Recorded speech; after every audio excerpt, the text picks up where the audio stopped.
The maddening carousel of useless discourse forever spins.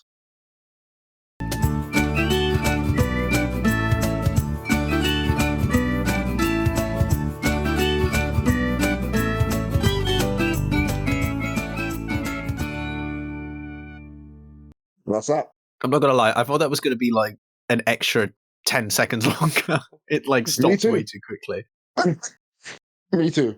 Is that a quote or a line? Or I think that is a Reddit comment of all things. Oi. I have it saved on my phone for some reason in the notes section. I guess I was going to use it for something, but I haven't used it as of yet. So I figured we're going to use it for this. Here we are. Internet plagiarism. I get I know, right? it. Like, I am 90% sure I can find where the quote came from. So in the future, when people go, yeah, you stole this thing from this guy, and now you're like making money off of your podcast and stuff, you need to do whatever and be like, hey, this is the guy who did it. Okay.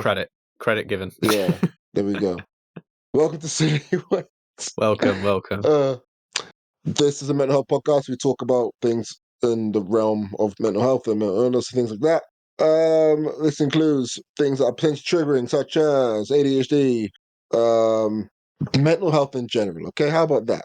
Addiction. Just all in those things, right? It's a package. You take it. It is what it is. This podcast is for everyone, but it might not be for you, and that is okay. We're not going to hunt you down. We're too busy trying to prevent ourselves from breaking down. Yeah, look at that. Yeah. Nice. I just realized that like this show is probably at the level, and this doesn't mean a good level or a high level. It's of the level where it could be like a parody radio show in GTA. Oh, that's a good pull. Like, like 100%. I had to listen to a few episodes back because I was trying to get some clips going because I wanted to work on maybe working on animation and animating the podcast in certain episodes and certain clips from it. Like, I was thinking it'd be really fun if I could like animate the Scientology story and have like a whole like scene where there's an eagle, but instead of eagle, it's Ho-Oh from the Pokemon episode, and just like all that stuff. And Great. I was thinking, cool, we can do that, and then yeah, we've said some absolutely outrageous shit on the show. I think, I mean, if you look at, for a podcast, I think we're probably on the way low of the spectrum of weird shit. And honestly, I think we're actually pretty good considering. I mean, podcasts are fucking wild. It's a fucking wild west of shit. So I think we're doing fine. True. Or is that maybe, no, that's bad. On Instagram. Doing fine is bad, if I understand No. correctly. No, man. I got recommended a conspiracy theorist podcast, and I thought it'd be fun. But no, it was actually like a really far right conspiracy theorist, and like she's like very pro Trump and very like against everything good in the world. And I was like, you're not really a conspiracy theorist. You're just someone that says dumb shit. You know, like there's no conspiracy here. Like you think the election was stolen? Well, that's not a conspiracy because it wasn't. You know, so great start. No, you think 9/11 was an inside job? Do you know what? Maybe it was. Maybe it was. Okay, now we're starting to head in the direction. Yeah, we're going up the spectrum now. And we're thinking, okay, cool. And then, but then to make matters worse, he then goes, but it's because of something to do with John F. Kennedy's murder being an inside job. And I was like, how are these two connected? And then here we are, Joe. Right? You know. Here we are. How can I recommend a good podcast? Oh yes, please go for it. Some dare call it a conspiracy. It is a conspiracy podcast in which they Brett, I can't remember his surname, and Neil. Neil is a professor in something to do with humans or whatever. And Brett is a former conspiracy theorist, and he was believing in everything, be it Bohemian Grove, be it like chemtrails and all that stuff. He used to believe all of it, and he like no longer believes any of that stuff, and he is now like a recovered conspiracy theorist. and they sit down together and they debunk loads of conspiracy theories and like pick out all the information surrounding it to see if it's Nice. actually a conspiracy. So I just want to recommend that to you guys all there because I'm sure that 9/11 is episodes that they have done. They've also done chemtrails. They've also done like the election being stolen. They've also done. I think they may have done COVID. I'm not too sure, but yeah, that's that. Sounds good. There was a guy on YouTube when I was watching YouTube. More of that later. Who he was like he did like archaeology videos and stuff. He was like archaeology student or something or graduate, and they were really good. But he also ended up like doing a bunch of YouTube short style stuff where it's like responding to the people who make outrageous claims on TikTok and stuff of like conspiracy theories and stuff, and it's really it's actually insane the things that people are believing, and I'm like, okay, right. So there's this one line from the Bible, and you're like, okay, well, look, the steps, and I think it talks about giants or something like that. And then there's this whole conspiracy about like there were giants that used to exist before us and things like that. And I don't even know what the point of it is beyond like beyond, I guess, to do with kind of making affirmation for the Bible or something. But it's and it talk and it's like, oh, look at the the farms of like the Incans and things like that, like the Incan hill farms that exist. And it's like, look, these are giant steps. And it's like, wait, you think these are steps? I see. You think these are stairs for giants, these hill farms, despite the fact that there are tiny steps made in between and all of the irrigation that exists and stuff like that. It's wild, like the things that people go on for. So it actually sounds pretty good. I like that it's also got someone who used to be a conspiracy theorist. I imagine for them it's quite a satisfying experience to go through that and debunk it. So it sounds good. Sounds good. You said you dare call it a conspiracy? Is that what it's called? Some they call it a conspiracy. Ah, okay, gotcha. Yeah. This is I don't know why I was about to explain what Silly Wells is again. No. I think yeah, we're discussing a week here. It's been Hmm. I've been back at work now, and I have regretted it all. Um, I am so tired, man. I did not rest at all about it. Like, Yeah. yeah, I'm just, I'm cooked, well and truly cooked. Okay, like I did, like 2 hours of Muay Thai, the day before yesterday, and then no, it was Wednesday. I did 2 hours of Muay Thai, I think, on Tuesday, and then I was like coaching football and then playing football on a Wednesday, and I was like, Jesus, and then I just didn't know what to really do. Um, and then you just get tired. And I Mm. know I'm tired because my legs become heavy while cycling, and cycling is one of the easiest things for me to do. It's super easy, and I start questioning whether like my tires are inflated enough, like because I'm not moving as fast, and I feel like I'm pedaling. I'm like, oh Jesus Christ!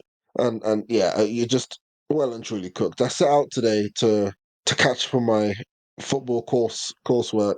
I've typed 3 sentences. I am behind. This is terrifying. The course resumes tomorrow, and I'm like, I'm convinced I'm cooked. I'm finished. Okay, fucking hell, man, I am finished. I yeah, I've just I've just fallen, and I can't get up. There's a part of me that really feels it when you tell me like, oh, I'm exhausted, I'm feeling tired, and then you go and list like a bunch of extra shit you do, and and every time I say I'm tired or I'm exhausted, I'm just doing basic ass shit or nothing. That's and it always gets me every time. You're like, oh yeah, I did this and I did this, and I'm just like exhausted, and I'm like, yeah, like I'm not doing that shit. And But I'm it's a fucking choice. exhausted. It's good That's the thing though. with me. It's good. If I I think do that's a good nothing, thing. I'll be more tired. If I do nothing, I'll be more tired. I've been in the house Yeah, all maybe day. that's true. Yeah. I left to buy a can of cider and a bottle of cider to sit down with this podcast so I can chill out and enjoy it. I am more tired today than I was the whole week. I've done Hmm. nothing. The only thing I'm going to do today, I got dressed to go to Muay Thai, and I was like, I'm not going to make it. I'm not going to make it in time. Like, I'm not going to make it mentally, physically. like, every way possible, I'm just not going to make it. And then I was like, maybe I can go to the fitness class. And I looked at myself, looked at my phone, realized I could make it, and then realized I'm just not going to make it. like, yeah, I I mean, just, you do make a very good point, to be fair. The sort of inaction can make you feel incredibly lethargic. I mean, talk to anyone who's been unemployed, like who's spent time unemployed, between two jobs or whatever, or like they leave a job and they have to find somewhere else. And it is the most like there's nothing refreshing or relaxing about it. It's like the most just anxiety filling or just exhausting period where you're doing absolutely nothing. You're like, oh, I have all this time in the world, and you're like, okay, well, what am I going to do? And you have nothing that you want to do or can do because you've got nothing to really motivate you. yeah, I've been on Uh, Duolingo for the past like few days now. Same, of course. And, like, I actually realized it's a terrible thing, Duolingo, for me. Like, Fair I'm enough. doing it, and I'm really good at like doing like the matching game. They have a March Madness thing where you can match words together. I'm getting them all right and all that stuff, but I'm trying to think to myself, the reason why I preferred memorize is because it gave me lots of scenarios and it taught me how to use words, and it was very much based around the idea of being conversational. But then I was like, oh, but I'm doing this on Duolingo though, and there's a streak, and people can see my streak, and there's a leaderboard, Oh and I'm in yeah, the promotion place, and I'm like, yeah, yeah. cool. And because like if you give me a league table and say you have to be promoted or you get relegated, I'm gonna be like, this is my shit right here. So it's a fucking football league table. I'm here, okay? Like I'm not finishing bottom. I'm not getting relegated. Fuck you. No, we're here. Yeah, I'm like number So one in gold league at the moment. It's like it's great up here. see, that's what I mean. Like, and we do this to appease the Duolingo bird, and for some reason, His name is for some Duo, by reason, the way. That is his name. for so, for some reason, like white women just love to create enemies of things. Okay, for example, they have this whole thing where the Duol my phone just made the Duolingo sound, um, where like, oh, I'm fighting the Duolingo bird on a daily basis. Like, why? Okay, it's not it's like it's a fucking bird. Okay, Yeah. better yet, I was just scrolling through the internet today, and like I got I got shown James Holmes, the guy that killed all the people in the mass shooting in the cinema at the Batman screening, in America, of course. Uh huh. His wall in prison while he's waiting trial for murder is just a bunch of white women who sent him pictures. Like I was like, well, that's a thing. Serial killers seem to be very attractive. I'm just like, this is here we are. Cool. And it made me think about it though. Like It's a very odd phenomenon. Yeah. it is, but it made me like think about how like crazy the world is right now. Okay, not right now, forever, because it's always happened. Here's the thing: if there were more serial killer women, though, do you think you would see the same thing with Lucy men? Letby. I don't know who that is, but Do you know that the nurse that like killed a oh whole bunch of yes, yes, I babies? do. I just don't recognize the name. Yeah. So it's not like they're not standing her, I believe the term would be, but they're definitely people going, she was right. There is a conspiracy. Oh my like god. Okay. like like like how do I put this in? Like I think that because you get a certain pass, okay, depending on your demographic. Like if this is an African nurse doing this and she was a black nurse doing this, we'll be like, this is horrific and there's no conspiracy. She's absolutely crazy. This is what these people do. Okay, you need to deport all black people, and people will be saying this openly. But because she's a very white British nurse who is like, technically, I guess in societal shape or form, very girl next door, like attractive to a subset of people. They're like, hey, can we make sure that she's actually good to go to prison? Are we sure that She might have a maybe point. She might have a she might point. have a point here, guys? Like, I okay, I know that there's like a post-it note of her saying that she did it, but can we just have a conversation about maybe that she didn't do it? Yeah. Can Yeah. we have a No. look at this? It's yeah. I mean, beyond like the very specific phenomenon we're talking about, I forget. I mean, it's the attractive. Like, if you are attractive in society, it's crazy how much more you can get away with. Like, it's such a huge bias. And of course, you're right. Like, if it was a black nurse, it would have been very different, I think. And I mean, this comes up all the time. Like, oh, if there's someone, this is the whole thing about, like, if a white person commits crime, it's not because he's white, it's because of some other reason. But if it's a black person who commits crime, it's because they're black. Like, it's that whole thing.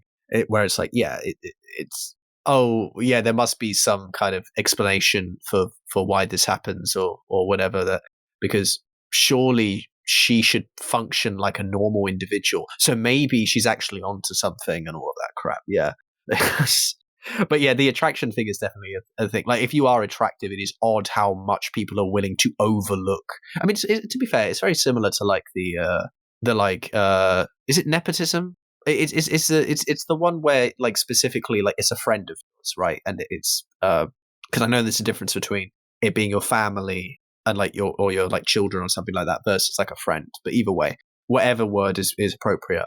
Where it's like, yeah, people who, like, if someone is your friend, or you like them, or they're charismatic, in the same way, if they make you feel good, you're much more likely to just be like, oh no, like, you're much more likely to just be like, yeah, no, there's nothing, like, they didn't really mean that, or oh no, maybe there's something that they're actually got there, and things like that. Because I guess people just can't imagine.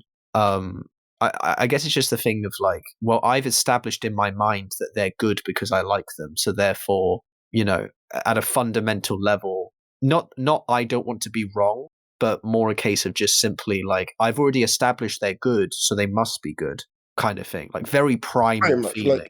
Yeah. it's very much a hey, like we look the same, like we're the same, like, skin color, same demographic. We don't make these mistakes. We don't do things like this. Like, no, and it is also, like, at its core sexism, as the idea of, like, a woman being a serial killer is something that isn't seen, so isn't really accepted. The idea, because the idea is, hey, women can't do these things. No, of course not. Like, it's a very real thing, like women being abusers, things like that. It's a very real thing. Like, Oh yeah, yeah.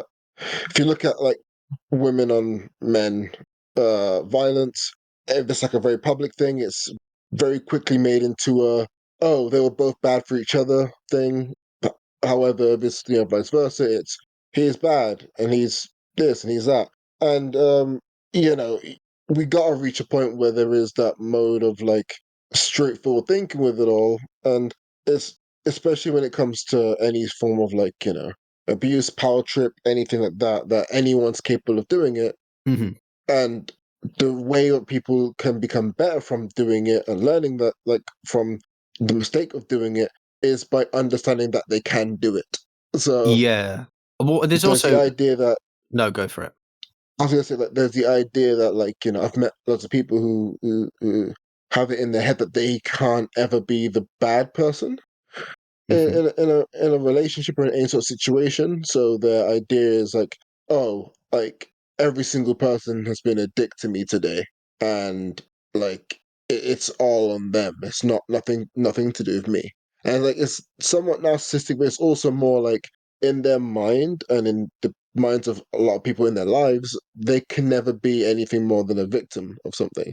They can't be the perpetrator of something. Like, I've had friends who are male and who are, like, have been, like, victims of, domestic violence. Heck, I technically was. Like, we and the stories I hear is crazy, but the stories around it, it's more along the lines of, no one listened because everyone saw her as being, like, if anyone's gonna do something bad, it's me, because I'm me and she's she.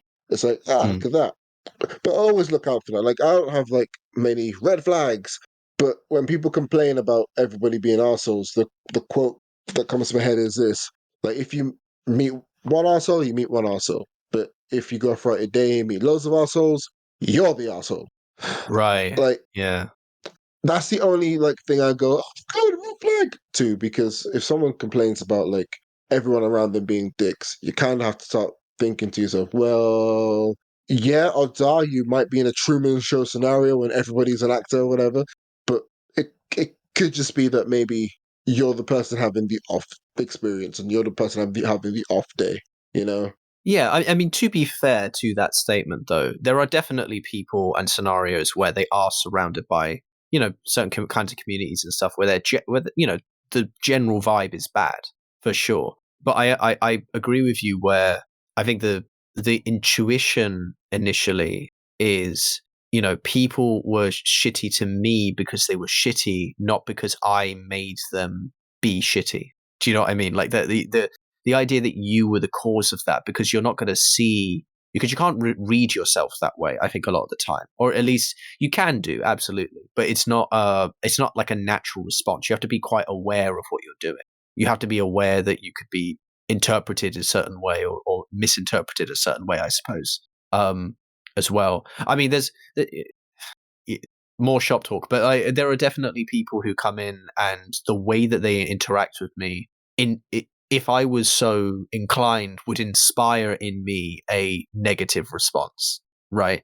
It is both not my role, like my role is specifically not to do that, like to do that as little as possible. And some people cause me to have a negative response, and I should do, because they should not be in the shop. They shouldn't be talking to my colleagues like that, or other customers like that, all sorts of stuff. But most of the time it's just simply a person is not aware of how they are emotionally, like, or how they are socially signaling to everyone else. And, or like, or it's one of those things where I think there's actually a little weirdness here where, like, I think people kind of go through the motions of like social kind of social traditions, and like small talk and things like that, but they cannot be fucked for it right now because they don't want to. And rather than just not engage with it and then only engage with it when necessary, like with, a good amount, with the amount, with just the enough to like get by, instead they just do all of those things, but they are currently harboring all of the kind of crap that they're having to deal with, or the anger or the frustration they're dealing with, and it comes and they just project it out into the world, so everyone else is having to experience it, your pain, basically, in the, like, even though there's no need for that. And it's because it's a moment where like if someone came to me and said, yeah, God, I feel so rough today, or whatever, if they actually said that, then I would like respond in kind. But because it's not in that context, and because people are just like saying like really basic ass shit, but in a way that is clearly quite like, okay, that's really aggressive, the way that you just said that to me, and you're trying, and feels like it's like, yeah, I think people kind of work on automatic, right? And it really comes across that way. So there are definitely days where people, I think, become the asshole of the day, and that's fine. People are allowed to do this, obviously. But it's definitely a strong thing. But I think it's partly because people don't know how they're actually like projecting that, you know. Yeah, like I was gonna say, it should be encouraged. That's the wrong word. Like, it shouldn't be held against a person like a few years later. Like, there's always a lot of, oh, I remember how this guy was. Like, whenever I think of people being cancelled, the thing that hurt, like, is heartbreaking to see. Heartbreaking is the wrong word. The thing that is like sad to see is when like people out of nowhere come out with stories about the guy, and 9 times out of 10 they're never true.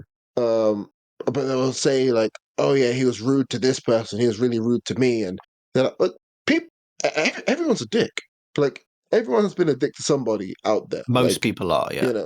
like everyone. I mean, in a, like, most people are in a way that is consistent, is what I mean.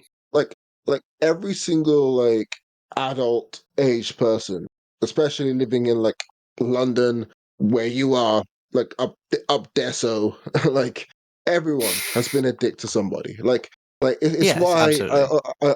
it's why I always like just go, are we upset at a guy for being a dick to somebody? Like who the fuck, like you're always a dick. I've been a dick. Like it's what it is. Like that's what we do. Because humans are humans, and we do things that are like not nice sometimes. We say things that are rude, and sometimes we mean it, sometimes we don't. Sometimes we misinterpret things, sometimes we don't understand things. And the idea of like people holding that against you later on and be like, see, look, hey, he was a dick to this person back in 2003, and 29 years later, see, this is who he always was. It's Yeah, like, it's a really? character assassination. Yeah, that goes on. Yeah, like it's really weird. Um, Can I just Yeah, I want to just travel back around to what you were saying before about like abuse stuff, for example. Um, sure. I think that there's an interesting. Well, it's not interesting. Sorry, it's that's just the way I speak. Um, uh, there is a very particular sort of way I think in which, for example, like when there's abuse towards men that comes across, which is the and this has been talked about to death. So I'm not bringing up anything new. But the idea of like, okay, but men don't look like victims. You know, like men don't feel like victims, or they're not meant to feel like victims, and so they're treated in the way that they can't be unless another man is doing it, right? Unless a more powerful man, quote unquote, is doing it.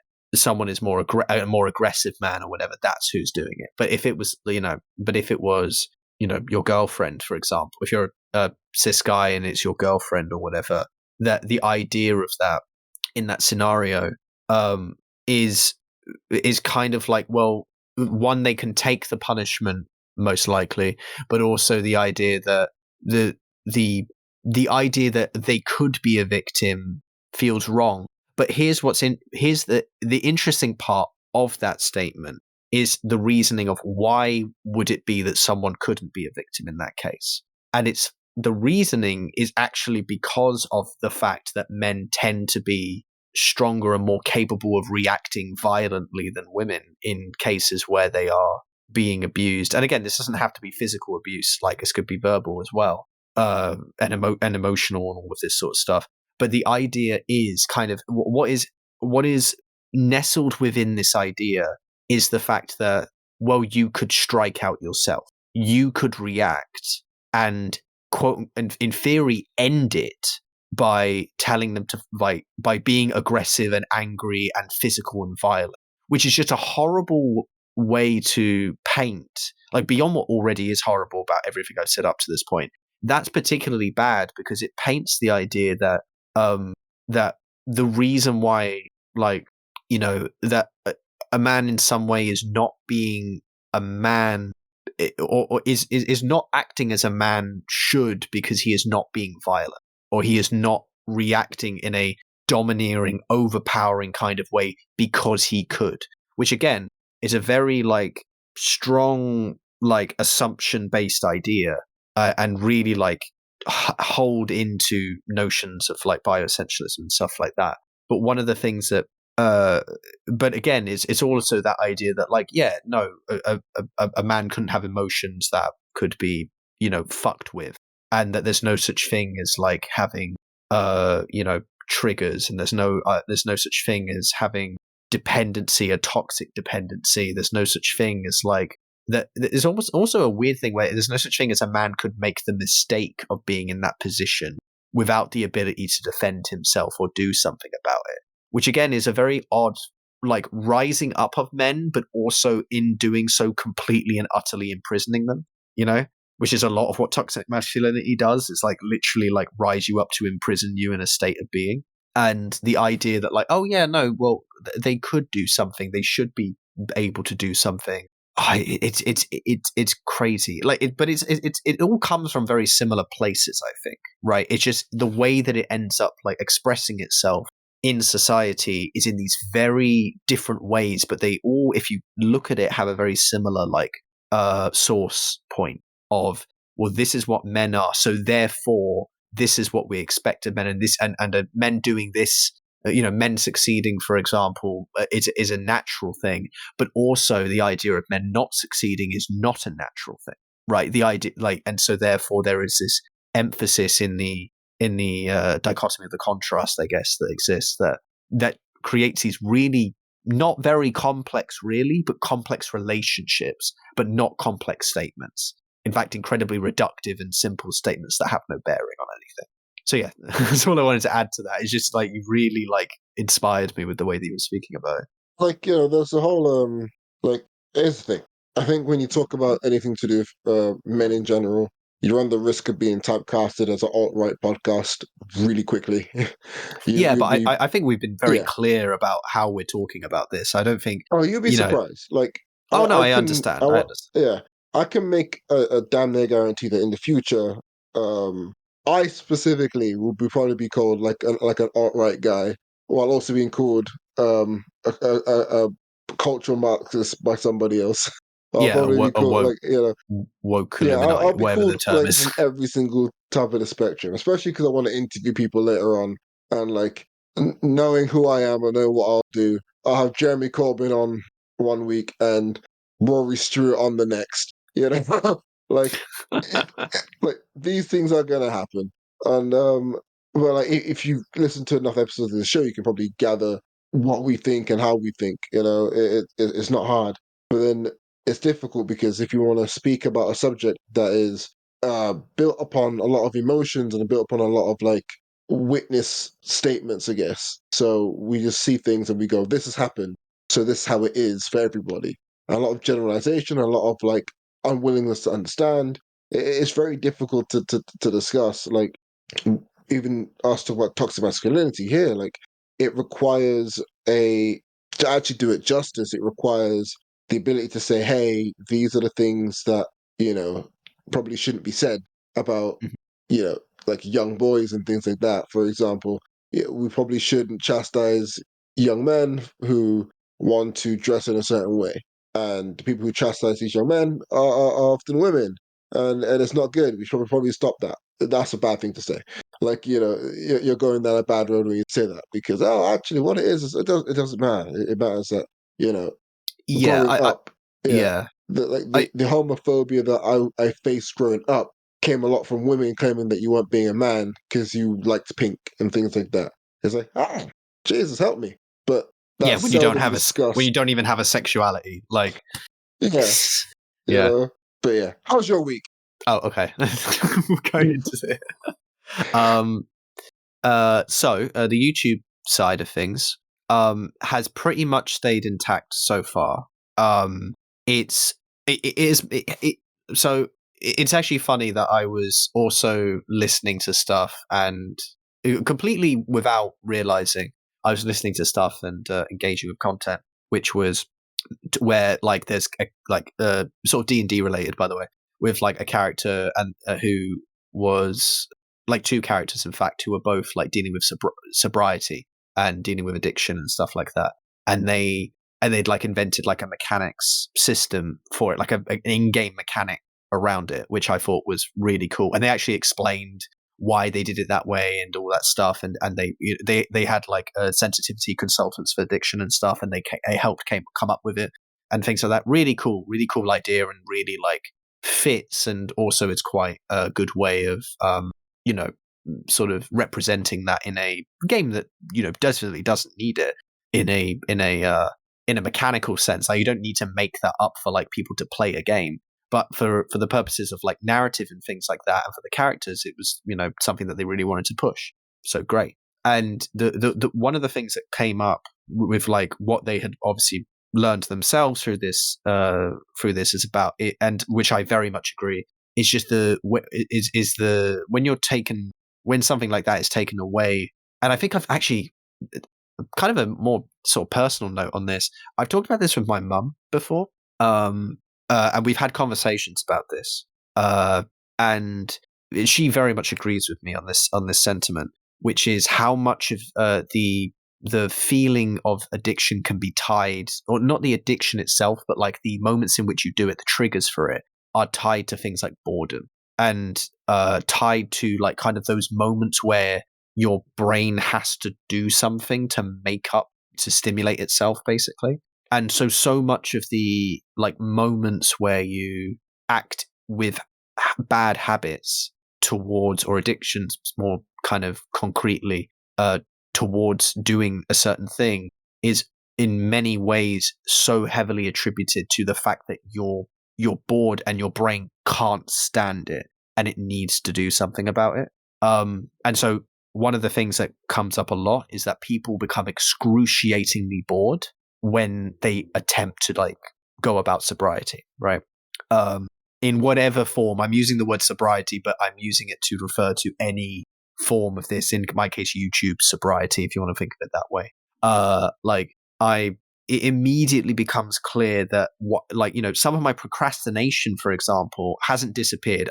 This week has not been the success story I wanted it to be. Like, the bad news is this was not as good a week as I wanted it to be. There's so many things I wanted to do, and none of them happened, or most of them didn't happen. But the success is I haven't used like YouTube. I haven't gone onto the YouTube page for anything specifically apart from like us literally watching something just before we started the podcast where we were specific, where, you know, we were using it as a tool and then leaving it, right? I have not been on it, but have I used other things? Yes. And it's and that procrastination and stuff is still there because there is that element there's a void I'm having to fill. And so it's really good because this is the longest that I have so easily gotten away with.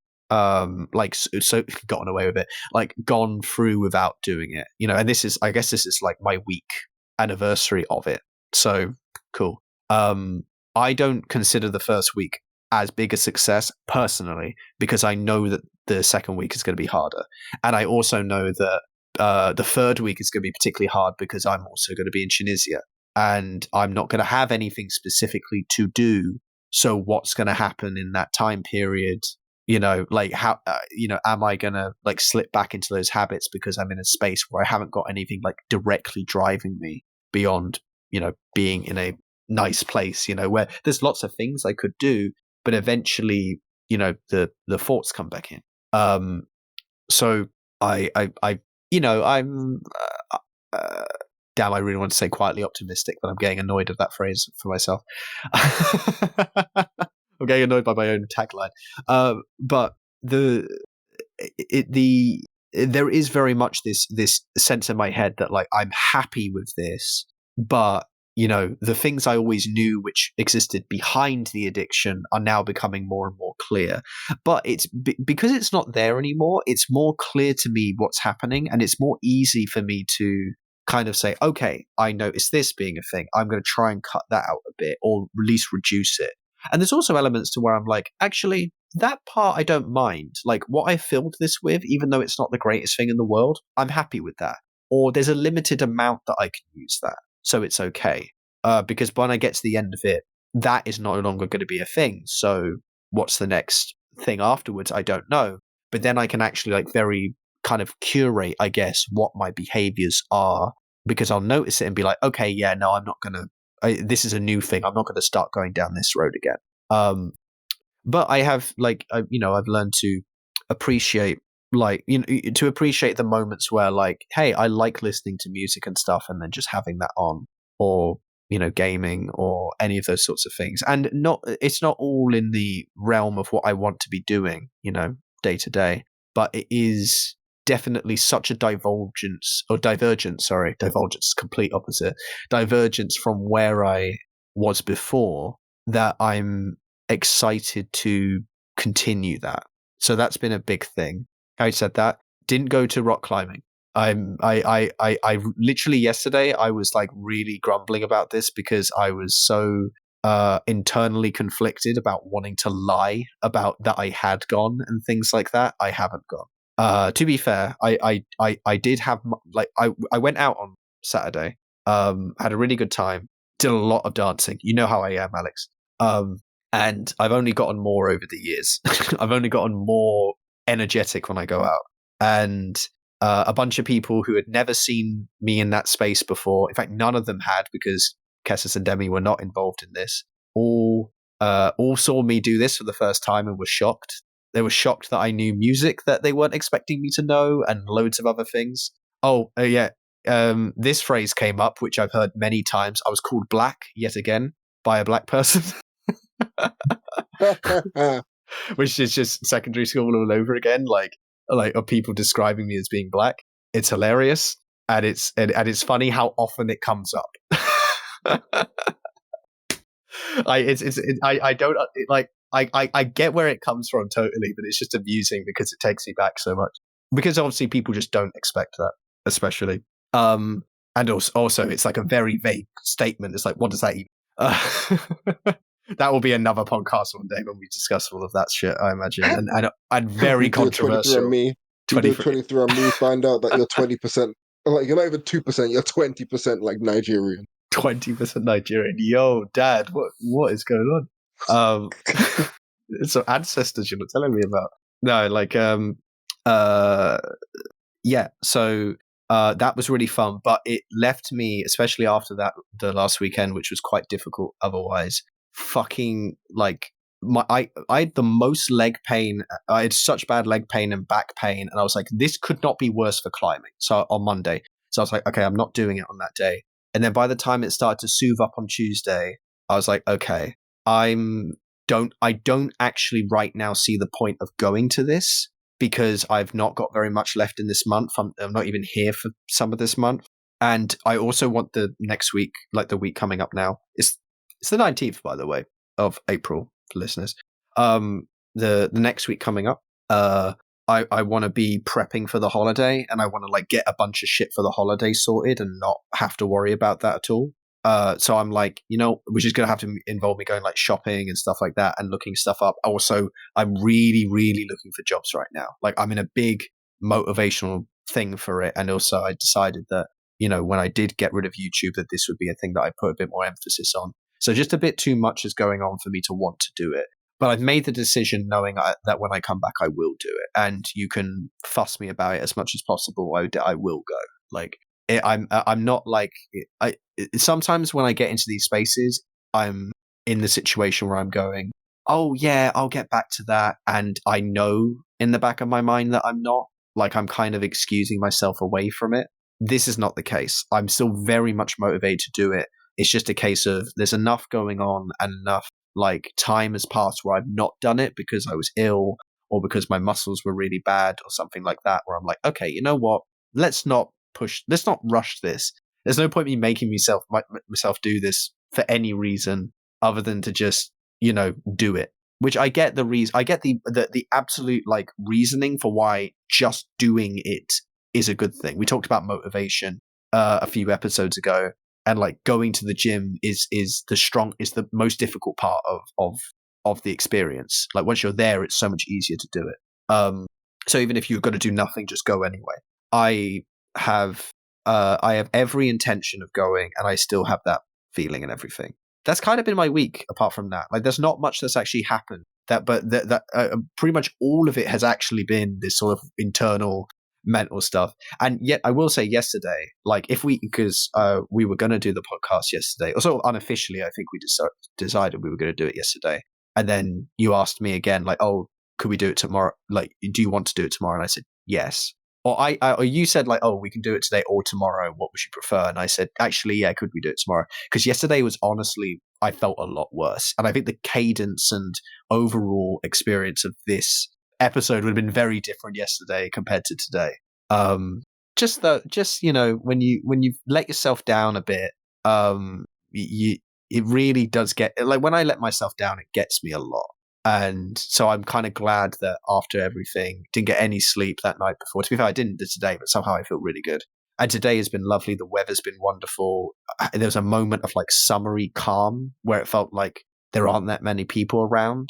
Like, when like you can't hear cars anymore, in a place like a city. And you're like, oh, that's because everyone's like at the fucking park and things like that. That like feeling where like you can walk around and then it's like a silence, but a silence that's full rather than a silence that's like kind of eerie. It was so nice. And like today really lifted up my mood. And so I'm back on it. I'm back on the grind. I'm back involved. I'm feeling super good. I imagine that you're going to have a very different experience to me with your past week, but yeah, I want to hear about it. Discussed it a little bit anyway. Yeah, like to be honest, it's not been like the world's worst week. I'm just been very tired. Um, very activity heavy. Um, let's see. Like nothing out of the ordinary has been occurring. I've just had to like the week I've had is a week I want every single like week where I'm absolutely knackered most days of the week, and I'm like effectively praying for a little bit of respite, but I know I will never get it. That's kind of how I want my weeks though. Like Mm. I want my weeks clinging on to the edge of the building. Like, but in order to get those weeks, you have to be committed to activities, to be committed to doing things that develop yourself on a daily basis. So going to the gym is one of them. Like committing to like strong levels of cardio. So I played a lot of football this week. I cycled a lot. Yeah, Muay Thai was also there, and yeah, like it's just I just wish I had more. Like more I'm things to not do? really sure. Yeah, more things to do, but I guess like more like I think at the moment I'm very much like similar to you, looking for new jobs and things like that. But I'm also just like I, I just want more. I don't know what the more is yet, Mm. and like and I'm not quietly optimistic at all. But I know I want there to be more. I'm like you know um I'm I can't think of alliteration to say for P, but I was gonna say like I don't know, ponderingly pessimistic. There we go. Like Uh, I see. uh yeah, see. And I was like, who knows? Anyway, Pensively pessimist. most It's not bad. there we go. Yeah, that could be it. But yeah, I've just been like trying to develop and keep things working and just being committed to doing things and I try my best to not slip into like down depressive states, but yeah, they're gonna come. Yeah, Yeah. I feel like there's a very big difference between the way me and you are mentally now. I don't mean in the sense that we don't have these issues, but I think the way in which we feel these are very different now. I think that there was probably a point where we were more similar, but I think we are in quite different states. Because for me it feels like very strong waves, and then that takes me away, and then like I'm brought back into kind of feeling pretty much okay. But or at least from the sounds of it, you absolutely have those tidal shifts because we all do. But it feels like yours is more kind of like consistent or more kind of and the thing you're working off is trying not to get into the really bad place. You're almost like kind of trying to avoid what I enter into for a short period of time and then come out of quite easily without really like doing anything specifically. I could be wrong, but the way in which you do I think you're activity right. prevents it somewhat, right? Pretty much, if my whole viewpoint is like, if I can't think properly, then I can't think about the bad thing. So I don't give myself the opportunity to think about bad things. So instead, I just fill as much time as possible.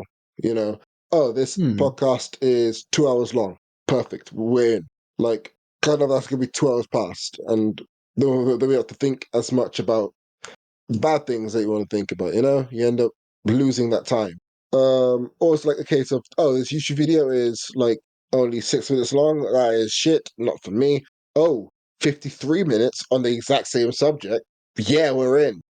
Like, because it takes up that amount of time. And I don't ever just watch something. Like, if I'm listening to a podcast, it's because I'm doing something alongside the podcast. So I'll be like, um, I don't know, yeah, yawning. It is late. That's We're what I mean. getting I, late. I haven't done anything today, and I shouldn't be tired, but here we are.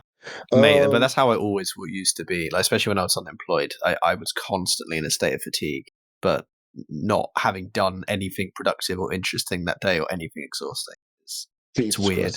Christ. Yeah. Like, yeah, like, I don't know. So I'm in like a state where, okay, cool. I'm doing so. I'm always multitasking. I'm never doing just one thing. Never ever doing just one thing, which is like a part of the problem. 'Cause I feel like I'm never fully, I guess, like connected to something. So Mm. I never fully invest time into something. Like I'm playing Disco Elysium, as you mentioned off before we started recording. And even while doing that, like I'm paying full attention to it. But I might also have Football Manager open. Like why? Like and I think to myself, Yeah. if I were to like live stream just me doing things, people will have aneurysm. I'll be killing people left, right, and center. Like, like they'll be like, how is he? Ah, bang! Like, like they'll just be because nothing makes sense. I remember peak, like I think it was last maybe 3 or 4 summers ago now. I was playing Football Manager on the computer and had FIFA on the TV, had a podcast, like I think it was Joey Diaz's podcast, playing from my phone, while also rereading Of Mice and Men, Mm. all at the same time. like different stations around me. I'm So not gonna lie though. Oh, sorry, no. Please go. no, I was gonna say so like I'll play FIFA, and then while I'm waiting to find an opponent, I'll read a bit of Vice of Men, and I'll click continue on Football Manager, and then I'll like with the podcast I'm listening to playing in the background, and everything else happening. I I think I do agree that it's a bad habit because I think it's generally I think it's much better for your mental health and I think it's better for your kind of experience of something to kind of commit to the experience of whatever it is you're engaging in. Like, read a book, don't read a book and listen to a podcast at the same time because you're not really experiencing either properly. I mean, you're literally using the part of your brain that is required for both of those things at the same time, which multitasking doesn't technically exist in the way we think of it. It's more about you're shifting your attention back and forth. That's what we mean when we say multitasking. So you're not really so at some points you're experiencing the podcast, then at some points you're experiencing the book. You know what I mean? However, I think you'd be not shocked, but I think the way you describe it, I don't think it's that uncommon. I think it's incredibly common nowadays. I mean, how many people? I will throw this to the audience of how many of you like will watch a TV show or watch on Netflix or something like that while also being on your phone, or you'll play a game and you'll also have like something on another screen that you're like doing or reading or you'll be listening to like music while also doing something else that is specifically asking for your attention. Like I mean, I've done the same shit where I've had like my phone in front of especially when I was watching YouTube, especially I'd have a phone watching YouTube while on my laptop I have a YouTube video playing that I can watch while muted because it's one of those ones where I know what's kind of going on. I don't need the audio for, and I'm just watching both while also at the same time sort of and really just not engaging with either properly. And then I'll have two different tabs open on the laptop for different YouTube videos I could be watching, for whatever thing. And it's like, okay, what is the point of all of this? Like, you're just creating an area of you're creating like a cushion of stimulation to basically chuck your head in for escapism, right? I definitely I think it's much more common, and I think it's something that we've kind of grown accustomed to because it's not a case of us being, because despite the fact that I talk so much about how when you look back through history, so many of the things that happen nowadays we have already done in the past, and there's this need for for the recognition of that. There's a need for us to understand ourselves. That social media isn't the thing that brought out the worst in us online. We always were all of those things. We just didn't have the means by which to bring those out, right? Like that, and actually when we did have the means similar to that, we absolutely did that in the past, whether it be, in social situations or whether it be in, through like newspapers or TV or whatever it might be. Like we've always been these things. It's just we've actually got ways of exemplifying and exaggerating them, or not even exaggerating, but like making it as clear as day. And our reactions to it are important. There's a sort of societal introspection that can occur there where we can start to kind of learn from ourselves what the issues are. Because ultimately, I would say that that I'm not saying that humans are more enlightened than we were 500 years ago, but there is much more we know now as an average than we knew 500 years ago. To be clear, there's lots of things 500 years ago that they knew that we don't know because there's obviously lots of like specific things to living that they had back then that we don't know. But I mean in terms of kind of more information that is much more self-aware, or information that is more has a broader picture, right? Not so much specific to a thing, and not so much just purely external and not within, or kind of self-referential or self-understanding. Having said that, loads of people I think are completely oblivious to it now. So I'm just talking about a pure average. I'm not talking about specific people. But I think that I think that there's something to say that is a very common thing that people engage in. I mean, if you think about like religions and stuff, and I'm in particular thinking about Buddhism and stuff like that. I mean, Buddhism has existed for thousands of years, but clearly there was a need to teach people about mindfulness, and there was a need to teach people about the way to engage with, like, you know, sensation and things like that. Like the ideas that came up aren't just. It's not like they came up with these things because that wasn't a thing that they were struggling with or dealing with. They clearly did, and it's just a case that now it's like, okay, you can really engage, you can really divulge and indulge in, not divulge, indulge. I keep saying that word in replacement of other words. We can really indulge into that part of ourselves, into that aspect of who we are. And as a result, I think it's somewhat scary to us when we notice it and realize what it's doing to us. And I think that we should react. I think that we should understand that that is true. But I think you'd be surprised that I don't think it's that uncommon. But I do agree that I think we should all make an active decision to not be so taken by it. I mean, I definitely put my YouTube addiction in very huge part to it. You know, like that aspect of myself is really, and I'm not saying that everyone has it to the same level, but that is definitely like the same source, the same kind of concept is there. But anyway, yeah, I sorry, I went a bit long on that, slightly a bit tangential, but I just wanted to kind of, I guess, say that I don't think you're that. I was about to say unique, which is kind of a positive statement. I don't think you're that. I don't Are you think you're that trying to say I'm alone. not special, Joe? I don't think you're that alone. You're a special. You're a special friend. You're trying to say that I'm not unique? Unique. I, You're trying to say that I'm not the one in a million? Alex, you're unique. Oh Jesus! I'm sure there's more people like who do very similar. Um, but I do find that people can do two things at once fairly like easily, like reading while watching something, or like reading or being on their phone while watching something, or one very common one is listening to podcasts or music while gaming. Um, Mm, I feel like I go through periods where that stimulation, those levels of stimulation isn't enough, so I need a third and fourth thing. So it's very often like I treat like this my football coursework here as part of the stimulation. So I can't just do like I do the stimulation, that's part of stimulation for me. So I have to do it alongside watching something or listening to something. So I have to be doing two things. I can't just do one. yeah. Like I can't do I can't engage in just a singular activity. It's why messaging people has become like hard over the years because I will be on my phone messaging somebody and I'll be like, "Ooh, it's really silent right now. Fuck Yeah.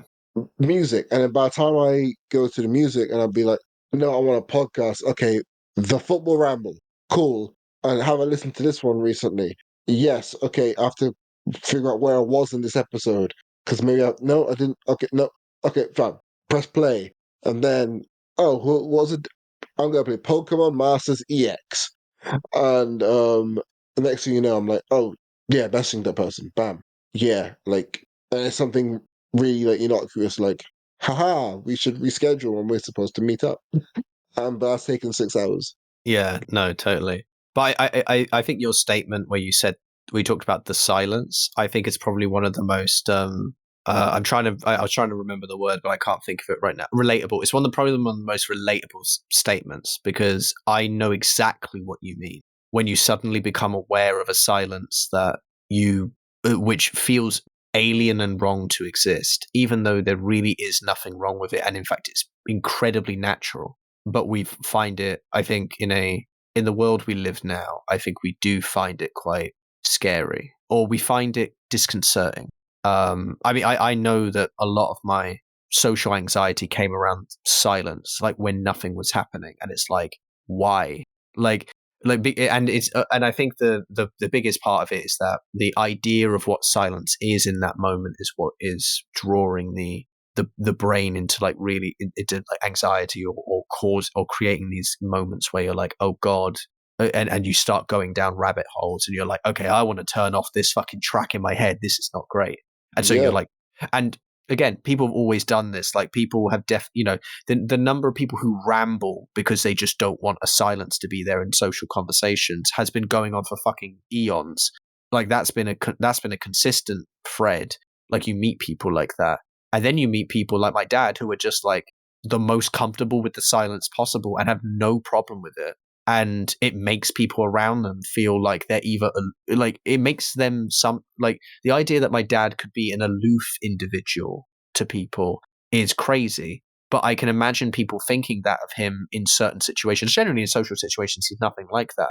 But in his relaxed situation at home and things like that, people can feel that way. And I definitely had moments as a kid where I felt like oddly, especially I don't know, we didn't live in the times that we do now in terms of like the levels of things that you're capable of stimulating yourself with, like mentally. But like even back then, as a child, there was a disconcerting element to it in the feeling of, okay, why is this not being filled by something between us? Like, why is this not happening? But it's just my dad's at peace in the moment doing something.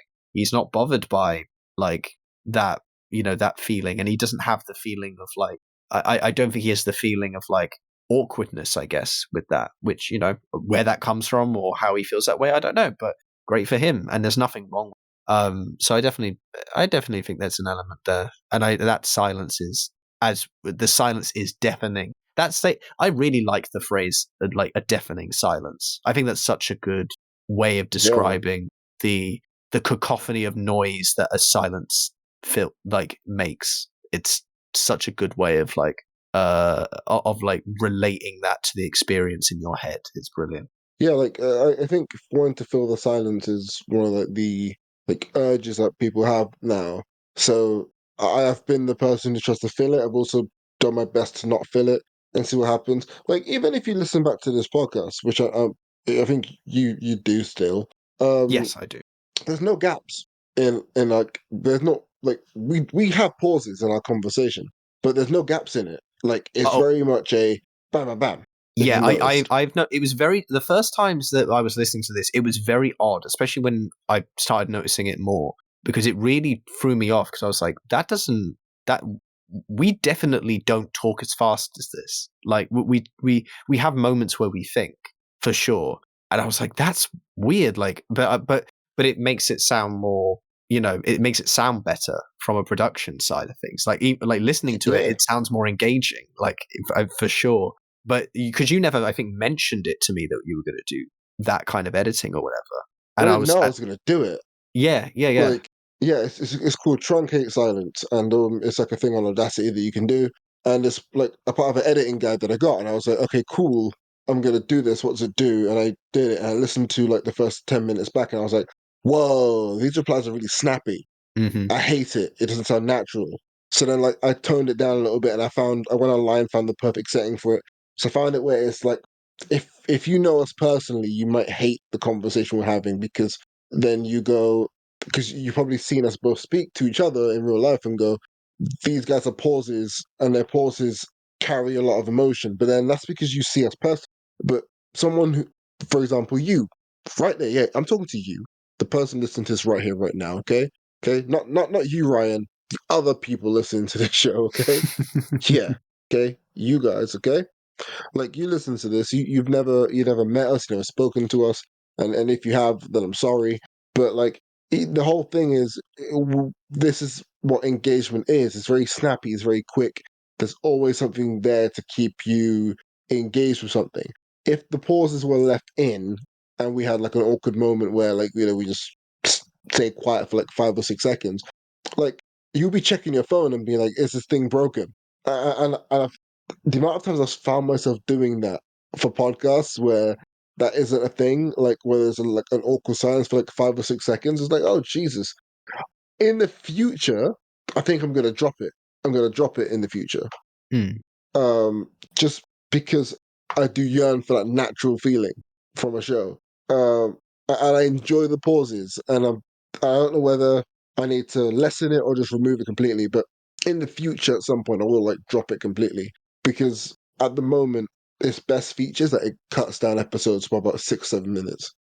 Yeah, I was going to say, to be fair, like it does help cut down on the runtime, which, to be honest, is already long enough as it is. So I don't, Yeah, I appreciate it as well. I very much appreciate it for what it does. I'm actually happy for it to stay. To be honest, I don't mind it basically. I think it serves a good purpose, and everything like that. But yeah, Yeah. Like I'm gonna tweak it anyway so that it's very much like it doesn't kill the natural like pause that we may make and things like that, I guess. Yeah. well, cool. Yeah. That's a natural conclusion. Yeah. Like, we look, it sounds fairly easy.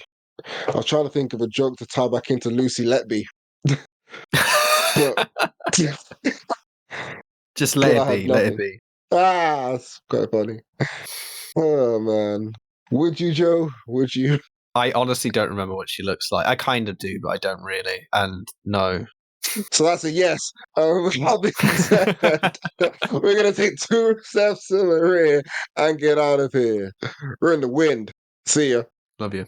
Yeah, you do. Ah.